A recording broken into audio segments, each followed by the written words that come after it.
makosa yetu, hey, tunachohitaji utusamehe walikokosea, usitutie katika majaribu, lakini utuokoe na yule mwovu. Baba yetu uliye mbinguni, yetu, amina.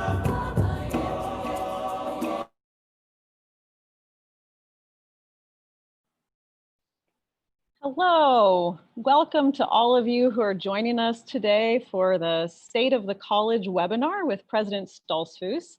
And I think here in a second, we should have President Stoltzfus joining us. If she can start her video. There she is. Welcome.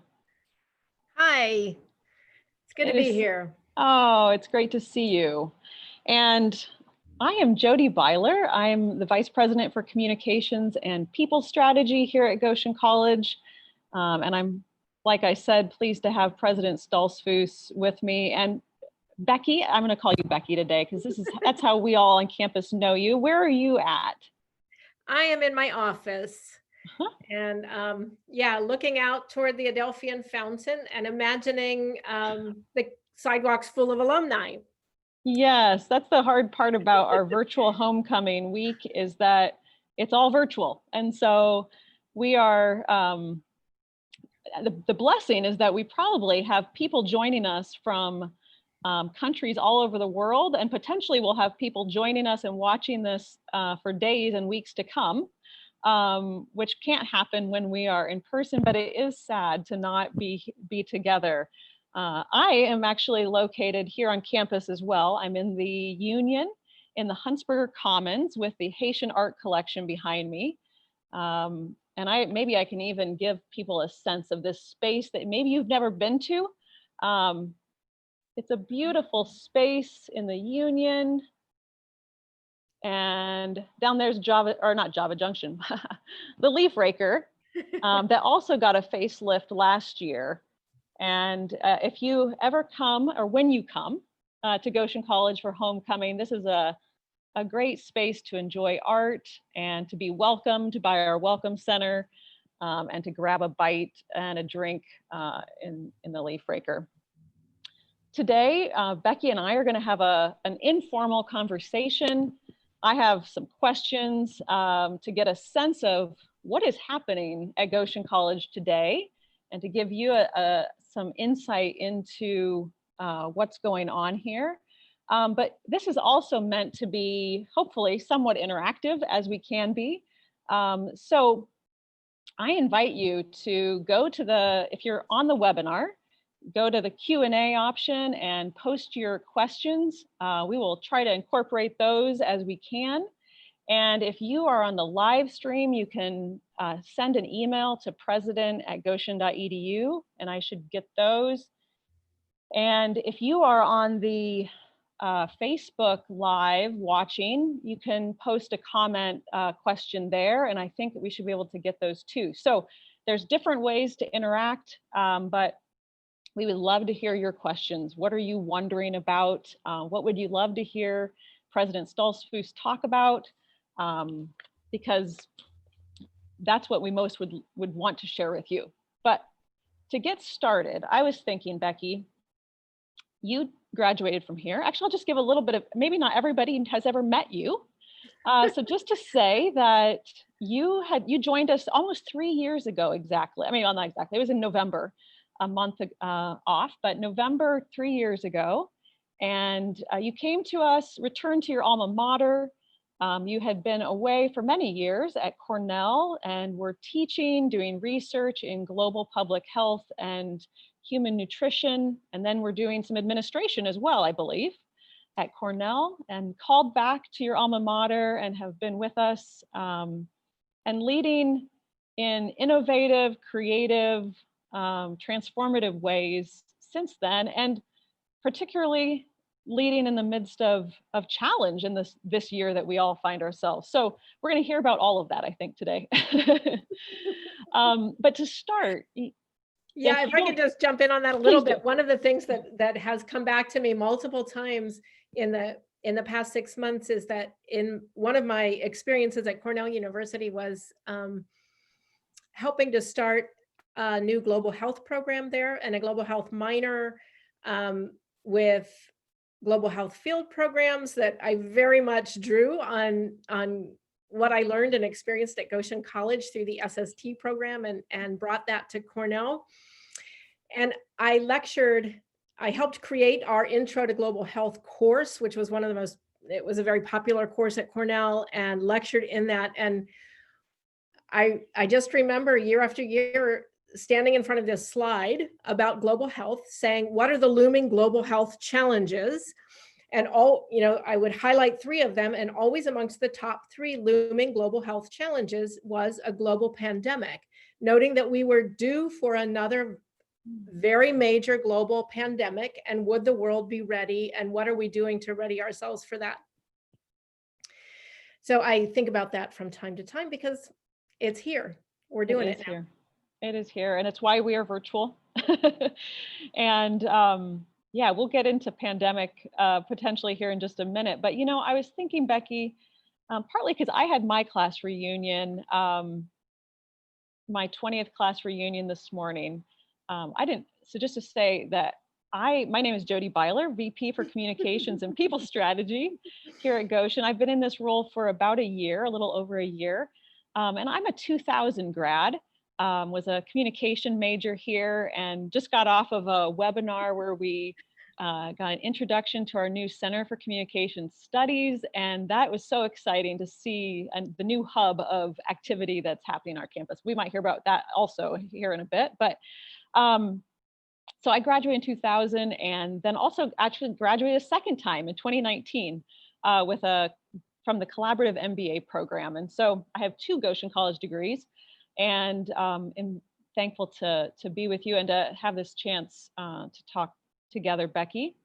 And thinking this morning in my own class reunion, I think for those who are far away, maybe haven't been back to campus in 10, 20, 40 years, I don't know, however long it's been, you too are an alum, and you graduated in 1983. I think that's 37 years ago. And can you give us some sense? I think one of those questions that people often wonder is, how is Goshen College the same, and how is it different from when I was there? And so for you, you've now been back for 3 years. You had 2 children just graduate in the last number of years. As a parent, what are your reflections on what is the same and what is different about Goshen College? Oh, well, I think some of the things that feel the same to me is the combination of academic excellence, the talented faculty setting the bar high in the classroom and helping students meet those expectations. An unusually creative group of students. So there's a lot of creative energy that happens around on this campus that I remember and I still see. Yeah, just funny, unusually talented students here. And the third piece is really thoughtful relationships. That relationships matter a lot here. Relationships every which way, between students to faculty, faculty to faculty, all of us with the community. So I think about those things, and that it's a thick experience here, and so much does feel familiar coming back, and also feels different. So on the campus facilities are greatly expanded over the 40 years that I was away, 37 years, whatever it was. And Jodi is sitting in one of those new facilities, and just gave you a peek there, the new Center for Communication Studies. For myself, just the Music Center, which is no longer brand new at Goshen College, but oh my goodness, what a difference that makes. Expanded athletics facilities, and yeah, so facilities have changed. the student body has changed. We are far from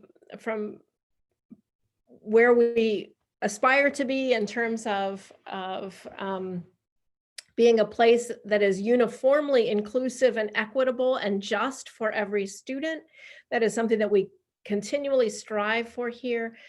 But over the past 40 years, our campus has become a much more diverse and inclusive place.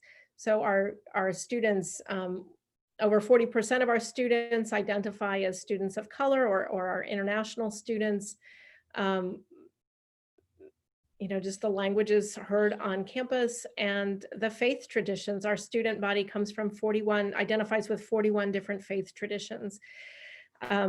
And so that really shapes the educational experience in new and powerful ways. Thank you. Thank you so much for that quick insight into where we're at. Why don't we go into the pandemic, Becky? And the pandemic is clearly one of the biggest impacts globally right now. And how has it impacted Goshen College? And even how has it changed your work? Yeah, how has it not impacted Goshen College? I mean, it feels like it has touched every area, but there is constancy too. And so I'm very aware that we're making history, we're living through history. I am curious how we will reflect back together on this year as a world, as a nation, as citizens, as Christians, as Goshen College. And nobody has done this before. This is, it's trite to say now that this is unprecedented, but it is still true that nobody has done this before. So we are drawing upon values, upon past experiences, upon knowledge that is longstanding, knowledge that is emerging, and new things that we're learning. The demand for rapid learning and rapid decision-making in the face of uncertainty, I think, is something that characterizes this year. And just the commitment to stay in that learning process, to learn from all sides, from people's stories, from science, from politics, from what's going on economically. It is taxing. It can feel exhausting sometimes to lead through this, but it is also, history in the making, and it will shape us and form us. And one of the things that I hope is that for those of us who are here at Goshen College through this unusually demanding and turbulent time, will be held and formed in generative ways, that we look back at where we were in 2020 here at Goshen College and say, this was a good place to be. I was in good relationships. We were learning quickly. I was, kept safe to the best of the college's ability. I want us to be able to look back at this time and say, nobody's going to do this perfectly, but that we made a lot of good decisions, and that we stayed connected in a relationship with one another, and we continued to live out our mission in old ways and in new ways. Can you say, Becky, more like, give some examples of how the college has responded to the pandemic look like on kind of a very practical level? What is the student experience right now? How do you be a college student in the midst of the pandemic here at Goshen College? One of the things about Goshen College that is such an asset right now is that we are a small college.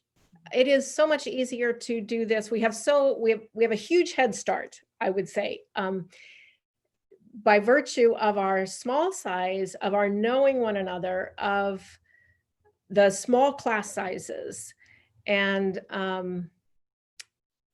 just the way that we can wrap our hands and hearts around each other in this moment that would be so much harder on a campus of 10,000 or 40,000. And so we begin with that real strength of connectedness and small size. So class sizes are capped. How classes are assigned and the use of our facilities has very much changed. So people are moving to different buildings so that we could to teach and to learn, so that we could optimize the number of students in a space to keep social distancing, to keep students apart from one another. There are 5 big white beautiful tents around campus, and those are used for teaching and learning, for conversations, for meetings, for eating. They're used for our musical ensembles. So our musicians and our music faculty have done a great job of learning and staying in touch with the latest evidence of how to make music safely. So that is different. We have many more students living in single rooms this year, and we gave that to students as an option. So those who wanted a roommate could choose a roommate, but those who felt safer and more comfortable in a single room were allowed to opt for single rooms at no extra fee. So those are some of the things that come to mind. Well, just to follow up a couple points, I have a question here from an alum who's wondering, are all students on campus? And how many positive cases have emerged? And how do we deal with such cases? Mm-hmm. So we invited all students to campus. We have a commuter, some students choose to commute, live regionally and choose to commute. And so that's true. And then we have some students who are unable to come to campus for mainly the primary reason is that they are international students with travel restrictions and border closings and visa challenges were simply unable to come. So they are enrolled fully online. We have about 27 students who are enrolled fully online, and the majority of those are international students. We have some students who are also in family situations. Either they are parents of children or living with vulnerable household members who felt that studying fully online was the right choice for them in terms of their family's health and well-being. Mm-hmm. But for the most part, students who wanted to be on campus are on campus, and we are living and learning and playing and working and eating together. To date, we have had 12 students who were infected with the coronavirus, to our knowledge. Some of those have experienced illness symptoms. Some of those have been largely asymptomatic. We have had no severe student illnesses. And if they are students living off campus with families, they quarantine or isolate themselves in their home setting.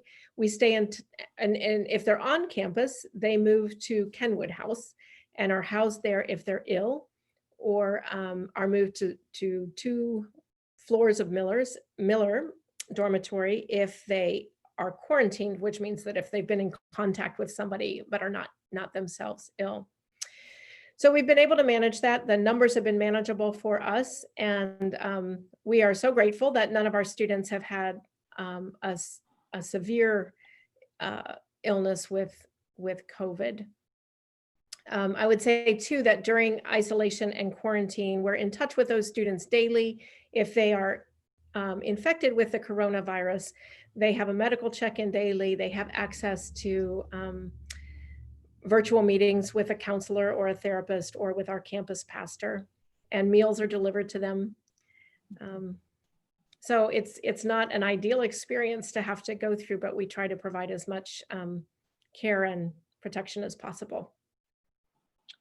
Thank you. And I'm just going to follow up to say that if people are interested in knowing more about what we're doing around COVID, or seeing updates or our data, we have all of that on our website at goshen.edu/coronavirus if you'd like to see more. So feel free to go there and find out more about what's happening and what we're saying and doing on campus. Becky, just in terms of one follow-up on that is, in reading in the news, there's been a lot about lots of cases at other schools, and also just about kind of challenge and maybe even disconnection on campuses. And what is your sense of how the campus is experiencing this and responding to this crisis that we're in? Our students and employees have done phenomenally well at learning about what we need to do to stay safe together on campus. So in terms of, we've been promoting the big four, which are wearing a mask in public, staying 6 feet apart, being very attentive to your own symptoms on a daily basis. And if you have any symptoms that are suspicious of COVID, to report those. And we have a digital reporting form. If somebody reports, we have a team of contact tracers that is quickly and rapidly in touch with that person to give them advice and help them get a test if that's warranted, a test for the virus. And the fourth is hand washing, just good old hand washing and being careful about those sorts of transmission. Our campus has been very highly cooperative, I would say, and neighbors to our campus note that when they walk on campus, everyone's wearing a mask. I mean, the sort of just the norm of mask wearing and is very high on our campus, and that's so important right now. So people have been really working together at this, which doesn't mean that there aren't sometimes questions or conflicts or feelings that behaviors could be a little better, but we are also then we have conversations about it, and we try to find out what the barriers are and how we can help address those barriers. Thank you. Before we go on to the next question, I'm just going to say that just a reminder to all who are watching that if you have questions you would like to submit, we would love to hear those, and you can do it in a couple ways. You can use the Q&A option if you're on the webinar. You can post a comment on Facebook Live, or you can send an email to president@goshen.edu, and we should be able to get all of those. We'd love to hear from you and what you want to know and what you would love to hear President Stoltzfus talk about.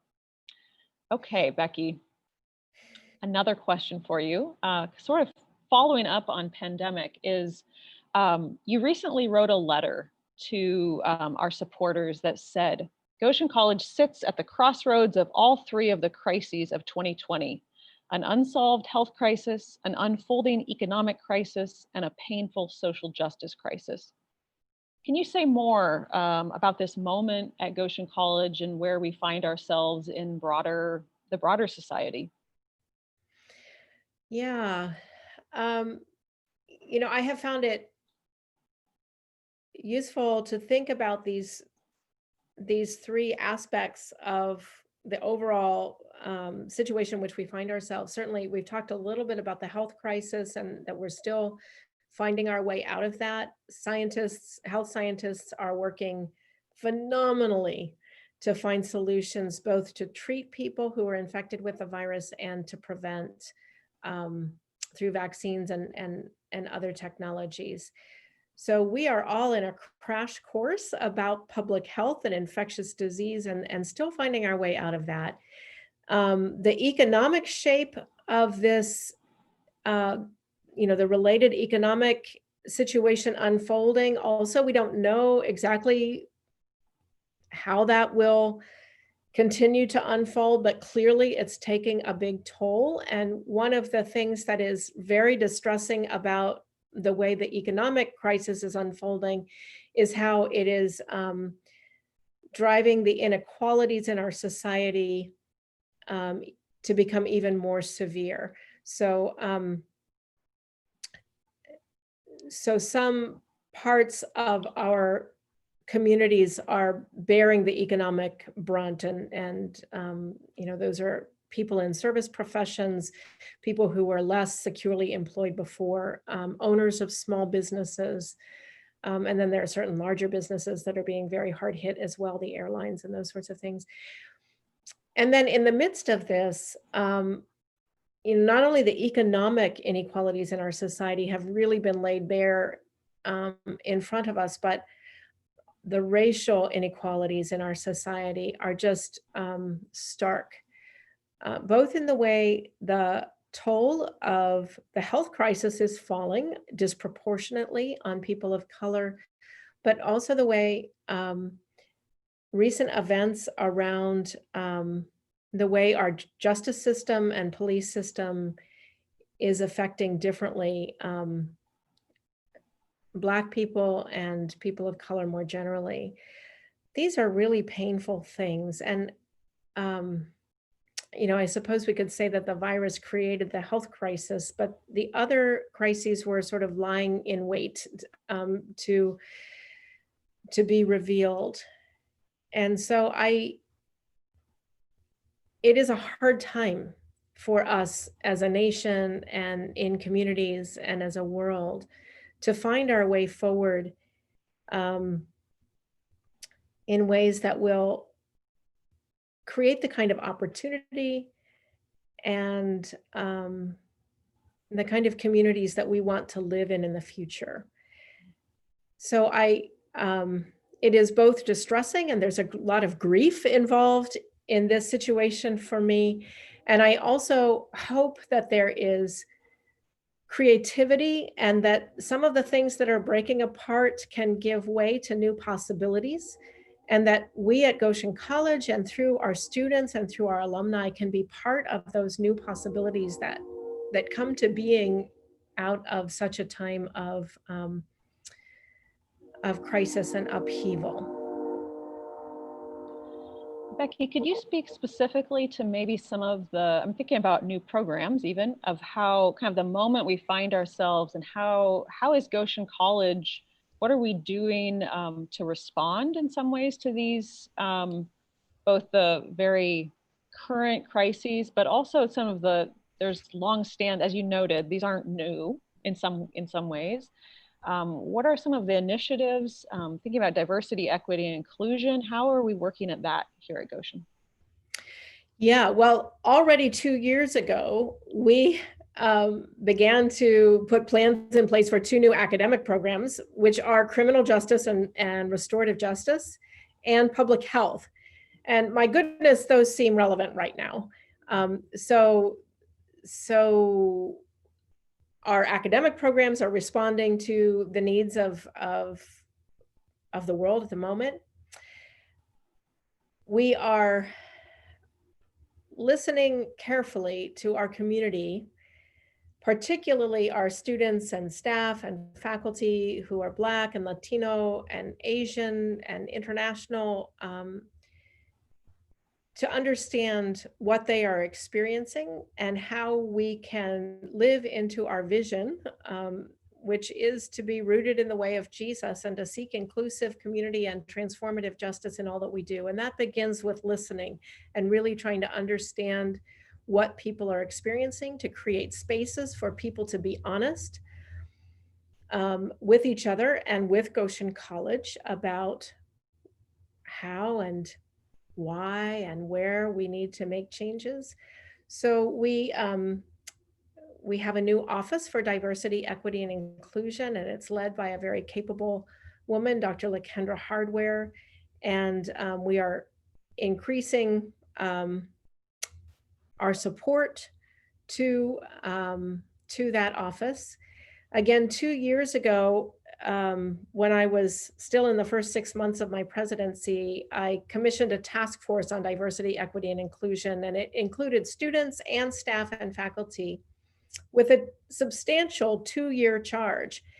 And that task force just delivered on that charge with a major report to me and to the campus community in July of this year. Again, it was so timely that work had been ongoing for 2 years, and now we have a very useful report that recommends ways forward for us to, again, get closer to our vision, move toward our vision of being an inclusive community and a place of transformative justice. So a lot of conversation and a lot of work still in progress on that. Mhm. Thank you. I'm going to just remind people again, submit your questions. You can do it a couple ways. I have a couple here I'll ask in a bit, but you can put those in the Q&A. You can put them in the comments section of the Facebook Live if that's where you're watching, or you can send an email to president@goshen.edu.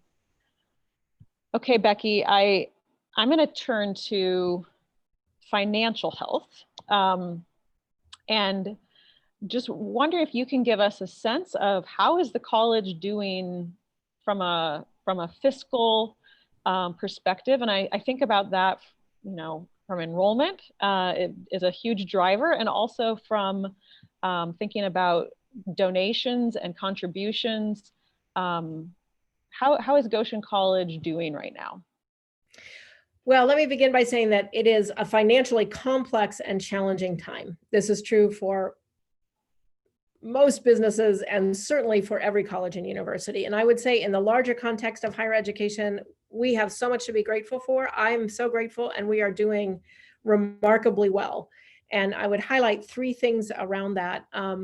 One is our enrollment this fall. We enrolled 200 new first-year students and over 60 transfer students.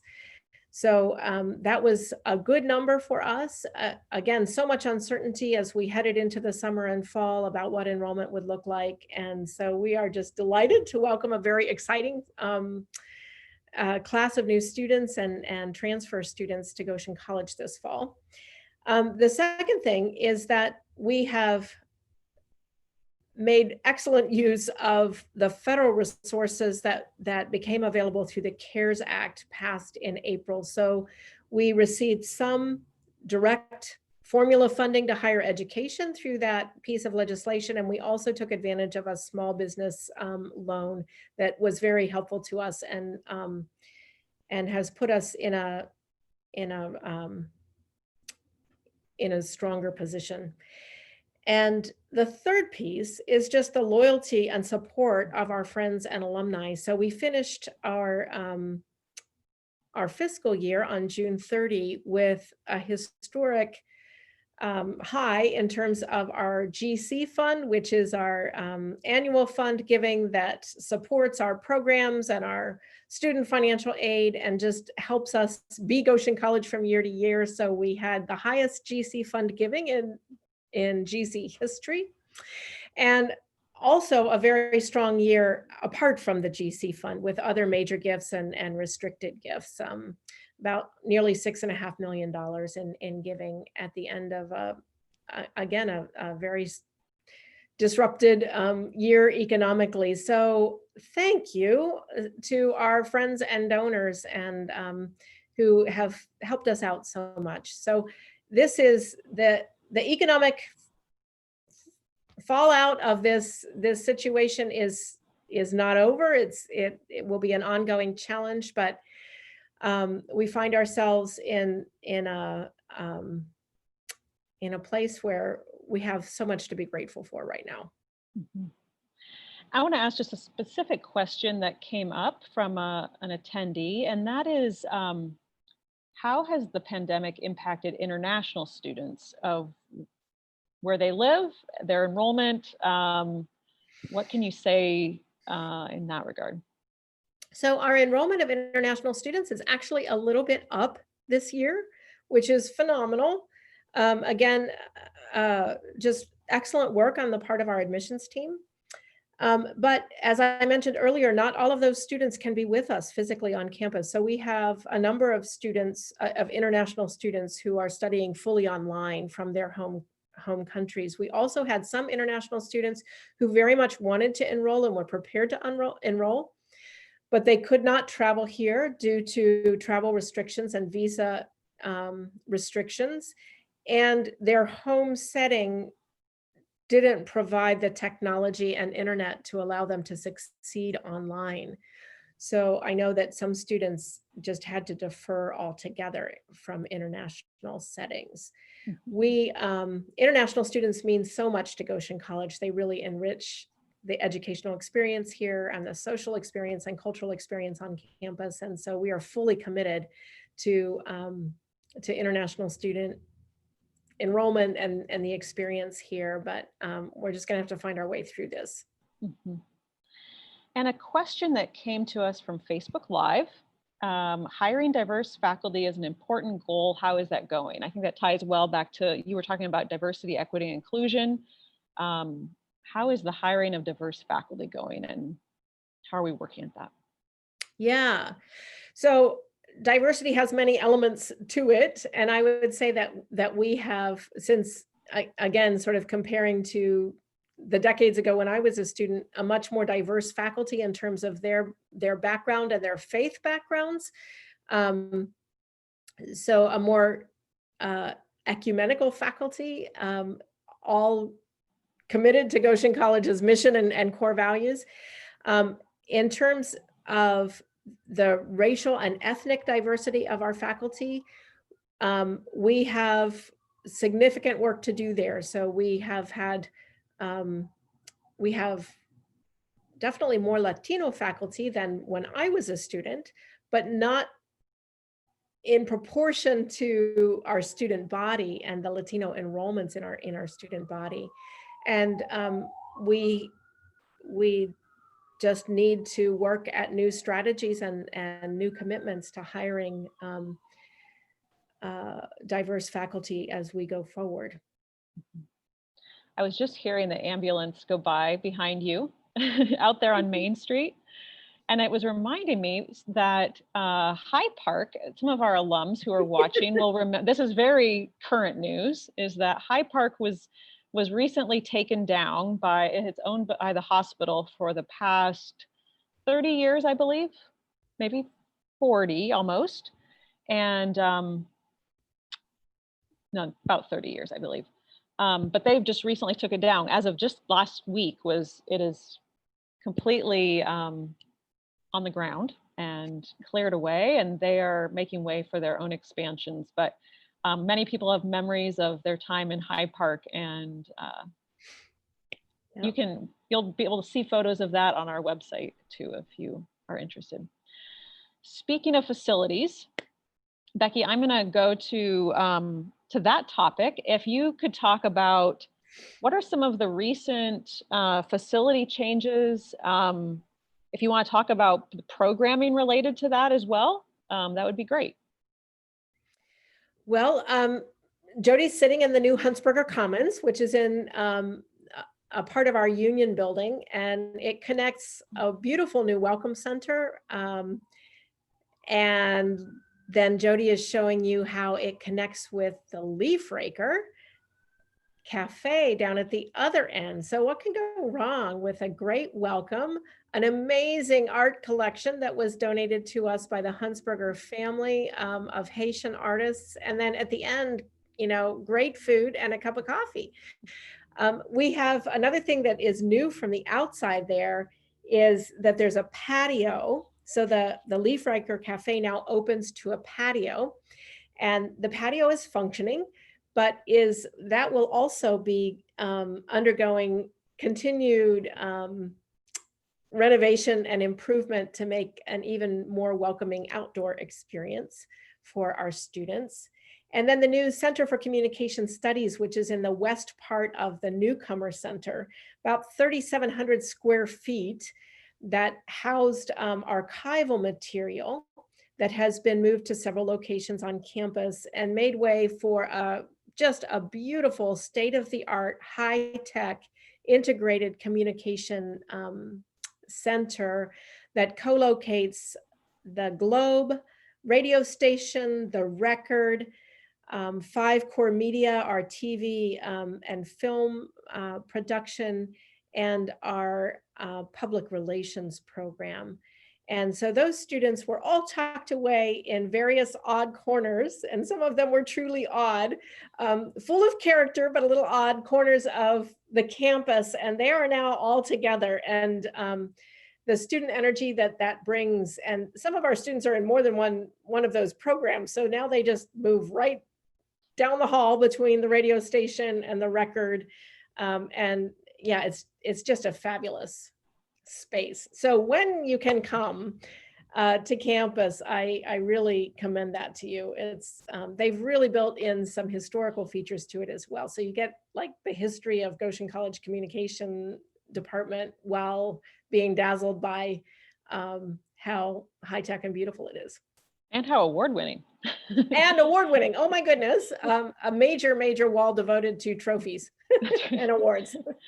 They were all stuffed away in other corners because there was no place to put them all before. And now we have a beautiful wall, and it's just so much clearer how successful they've been.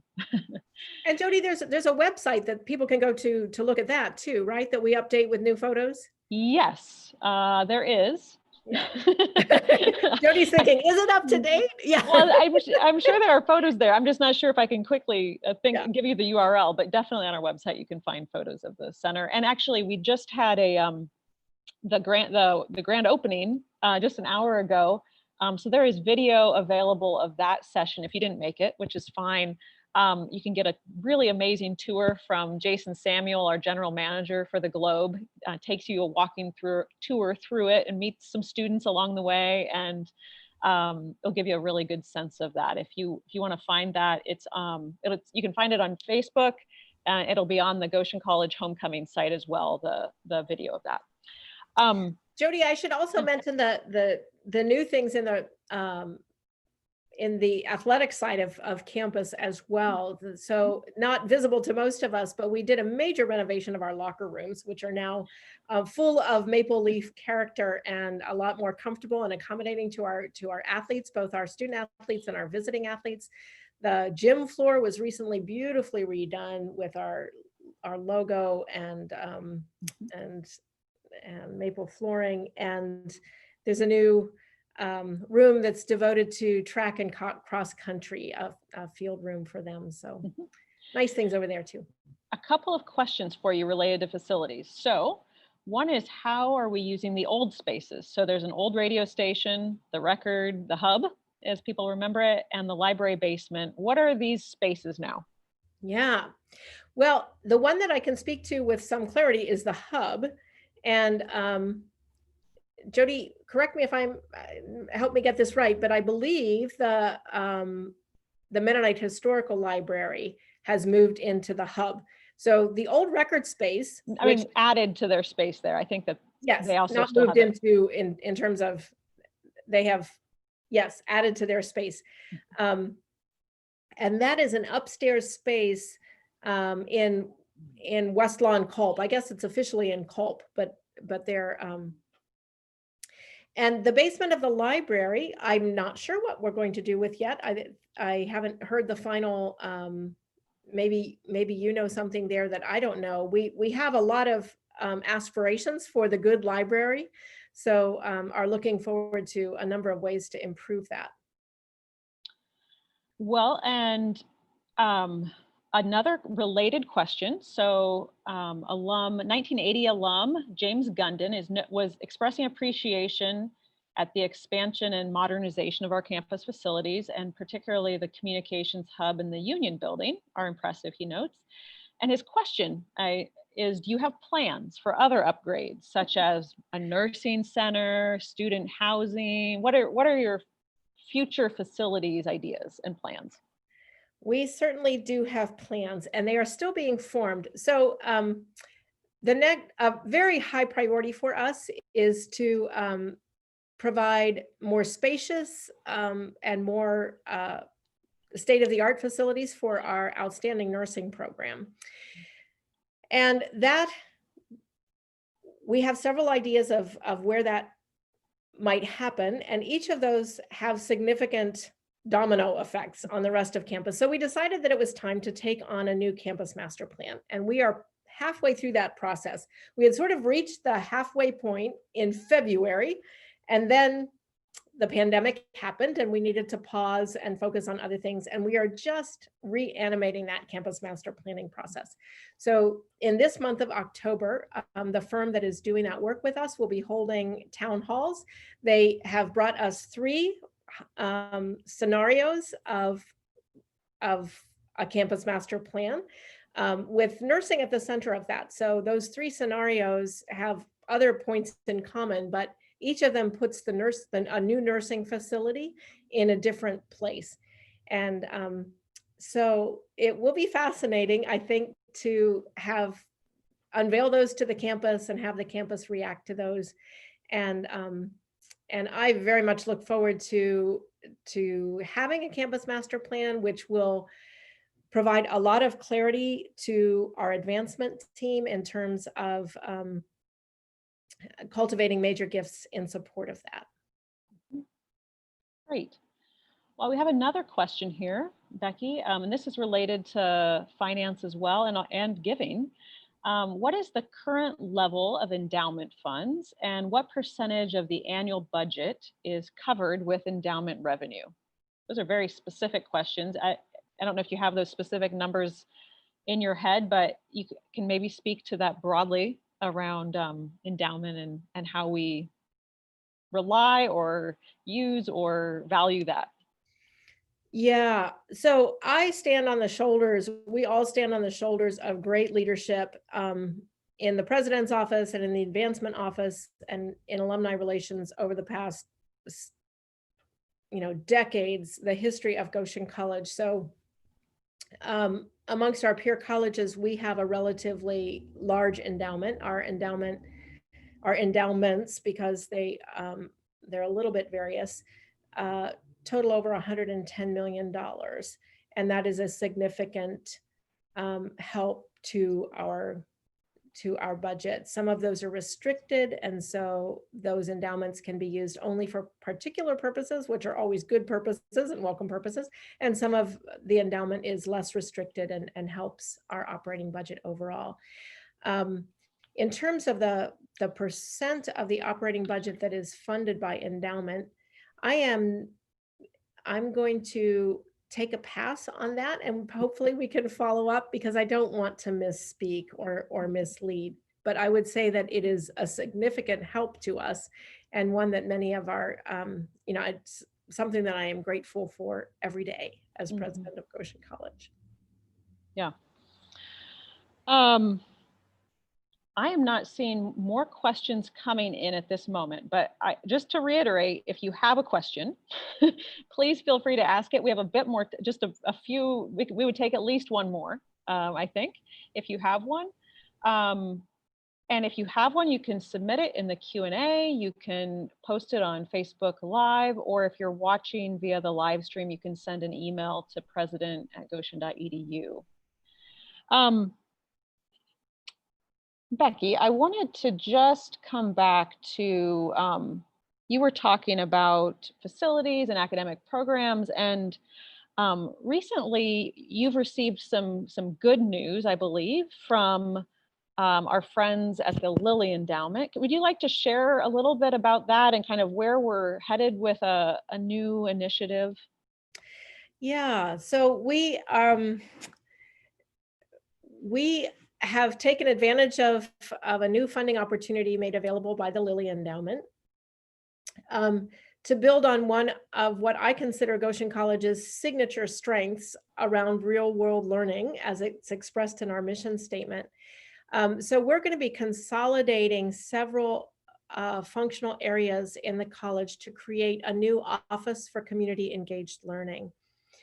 So that will bring together our strengths in global engagement and our study service term program. The elements of our core curriculum, we have a lot of community engaged learning built into our core curriculum through service learning and also capstone projects and internships. Our career networks office, which helps students find internships and find opportunities to interact with employers and explore career options. And then the fourth aspect that will be integrated into the new Office of Community Engaged Learning will be adult and graduate studies, which is an area that we have some strength in and we want to build. So we just quite recently learned that we received a grant of almost $1 million from the Lilly Endowment toward that, and that is being matched by another $200,000 from our community foundation here in Elkhart County. Oh, we just got another question that is very tied to this. So, Becky, how has international education and SST changed to fit current student situations? Yes, and current student situations, there's multiple facets of that. So I'll start even prior to the pandemic. In our 50th anniversary year of our SST program, which was the prior academic year, our faculty leaders, I would name Jan Bender-Shetler and Dwayne Stoltzfus in particular, really did a fantastic job of leading the campus in some deep reflection on the history of SST, the trajectory of SST, and where we want to go moving forward. And some of the key issues for us there are how we embody our values in terms of global engagement and focusing on partnerships and reciprocity with our host communities.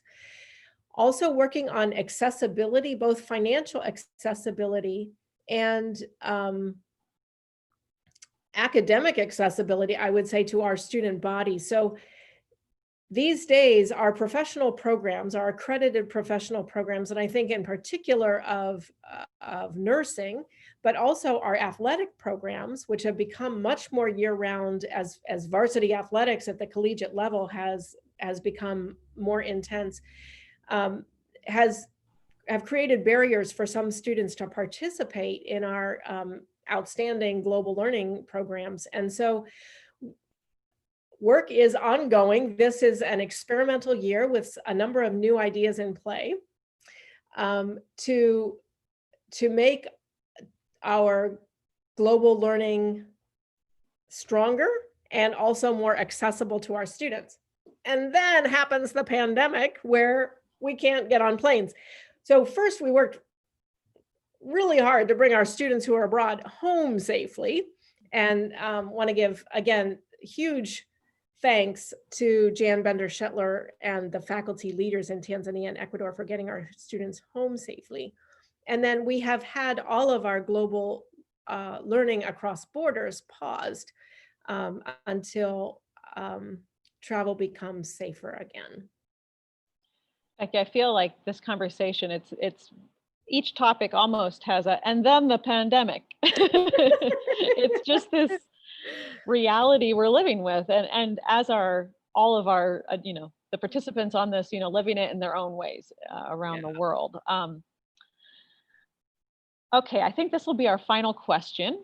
How would you characterize current relations between the college and the Mennonite Church?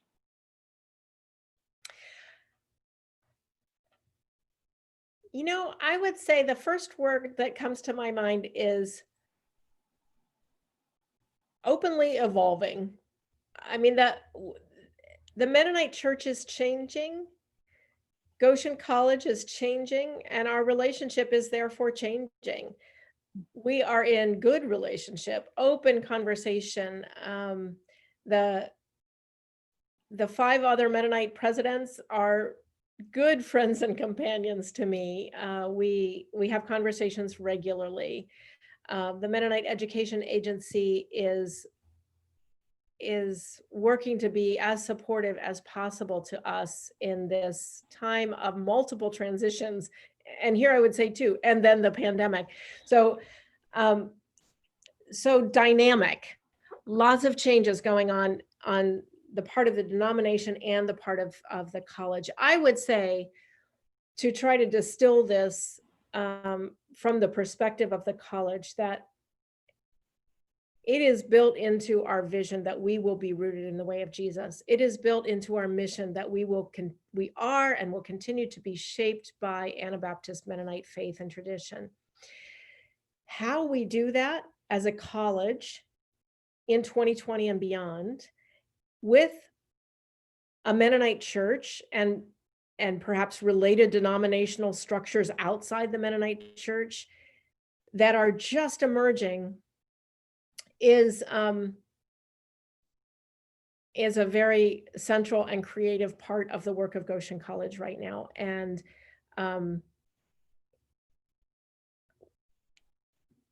how we do that, how we hang on and see and make visible what is central to who we are and what we must not lose, and how we courageously let go of things that need to be let go, is how I would characterize this at the moment. Becky, that feels like a very good place to call this to an end. And I would invite you, do you have some closing comments you would like to make? Just that in this virtual homecoming experience, it is so good and so encouraging to connect with you all in these multiple ways, whether you are live with us at this moment or whether you watch this later at your convenience. Relationships matter, and how we continue to weave a strong fabric of community and relationships going forward is absolutely, clearly one of the ways that we will stay healthy and thrive going forward through all the challenges that we face.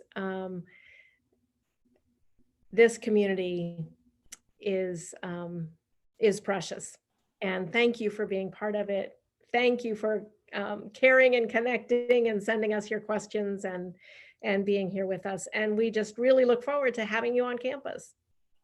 That's right. Thank you for that, Becky. And thank you to all of you who joined us from, I imagine, and I have no idea where you're all at, but I'm guessing some of you are across the street and some of you are probably around the globe. And some of you don't even know you're going to be watching this because it'll be in like a week or 3 months.